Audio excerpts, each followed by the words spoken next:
বন্ধুরা তোমরা সবাই কেমন আছো? তো বন্ধুরা আশা করি তোমরা সবাই ভালো আছো। শুক্লাস বাঙালি গরমকে সবাইকে স্বাগত। তো বন্ধুরা আজকে আমি কেচকি মাছ রান্না করব। এখানে 300 গ্রাম কেচকি মাছ নিয়ে নিয়েছি। এখানে একটা টমেটো কুচি নিয়েছি, একটা বড় সাইজের পেঁয়াজ কুচি নিয়েছি, কটা কাঁচা লঙ্কা ফালি করে নিয়েছি। তো বন্ধুরা তোমরা দেখতে থাকো।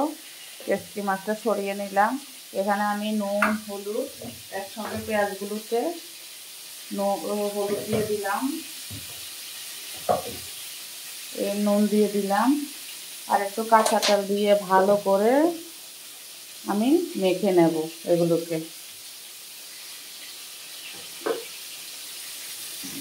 তো বন্ধুরা গুঁড়া মাছটা রান্না করার জন্য এখানে আমি সরষের তেল দিয়ে দিলাম, কালো জিরে দিয়ে দিলাম। এখন মাখানো পেঁয়াজ টমেটো কাঁচা লঙ্কাগুলো দিয়ে দেব।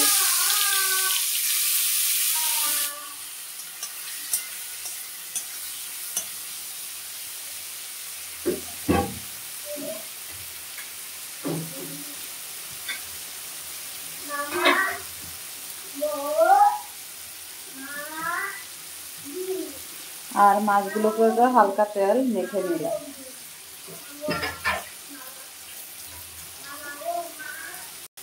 তো বন্ধুরা পেঁয়াজটা ভালো করে আগে নুন দিয়ে মেখে রেখেছি, তোমরা তো দেখতে পেয়েছ, ভালো করে মজে গেছে। এখন আমি কাচকি মাছগুলো দিয়ে দিলাম।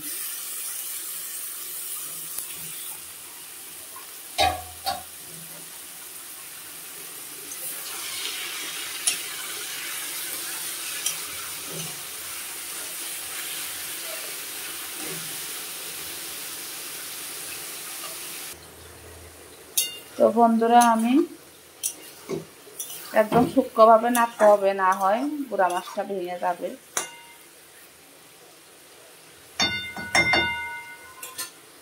তো বন্ধুরা তোমরা দেখতে পাচ্ছ কাচকি মাছটা হয়ে গেছে। এখন আমি ধনে পাতা দিয়ে দিলাম, তাহলে ফ্লেভারটা খুবই ভালো লাগবে। তো বন্ধুরা আমি এখন গ্যাস অফ করে নামিয়ে নেব।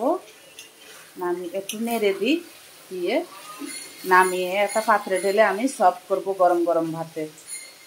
তো বন্ধুরা দেখো মাছটা খুব সুন্দরভাবে হয়ে গেছে, কাচকি মাছটা একদম সুন্দরভাবে হয়ে গেছে। তো বন্ধুরা ভালো লাগবে like share comment subscribe notification করে দেবে। টাটা বাই বাই, দেখাবে নেক্সট ভিডিওতে। সবাই সুস্থ থেকো, ভালো থেকো।